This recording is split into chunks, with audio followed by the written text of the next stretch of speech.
حضرت عائشہ صدیقہ رضی اللہ تعالیٰ عنہ فرماتی ہیں جب ہوا اور بادلوں کا دن ہوتا، جس دن بادل آتے ہوائیں چلتی، عرف ذالک فی وجہہ،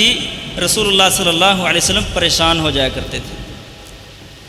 آپ کے چہرے پر پریشانی کے آثار آ جاتے بادلوں کو دیکھ کر۔ وَأَقْبَلَ وَأَدْبَرَ، فرماتی ہیں نبی صلی اللہ علیہ وسلم کبھی آگے کو چلتے، کبھی پیچھے آتے، کبھی بیٹھ جاتے، کبھی کھڑے ہو جاتے، کبھی گھر کے کمرے میں داخل ہو جاتے، کبھی باہر نکل آتے، کبھی گھر سے باہر چلے جاتے، پھر گھر میں داخل ہو جاتے، پریشانی کی حالت میں ایک جگہ پر بیٹھتے نہیں۔ اور فرماتی ہیں پھر جب بارش برسنا شروع ہو جاتی، سر بھی، تو رسول اللہ صلی اللہ علیہ وسلم خوش ہو جایا کرتے تھے، وَذَهَبَ عَنْهُ ذَلِكَ، اور آپ سے وہ پریشانی کی کیفیت ختم ہو جایا کرتی تھی۔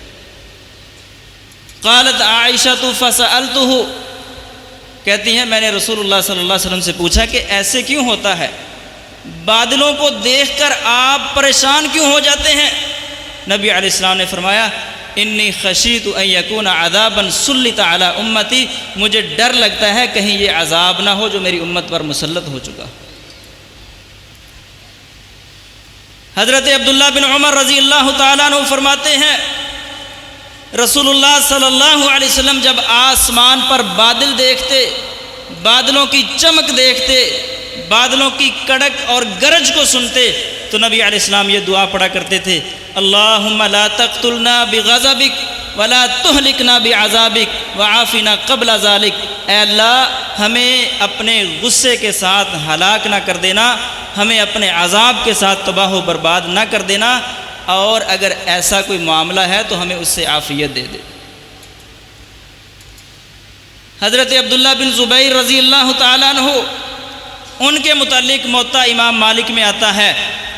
کہ جب آسمان پر بادلوں کی چمک کو دیکھتے اور کڑک کو سنتے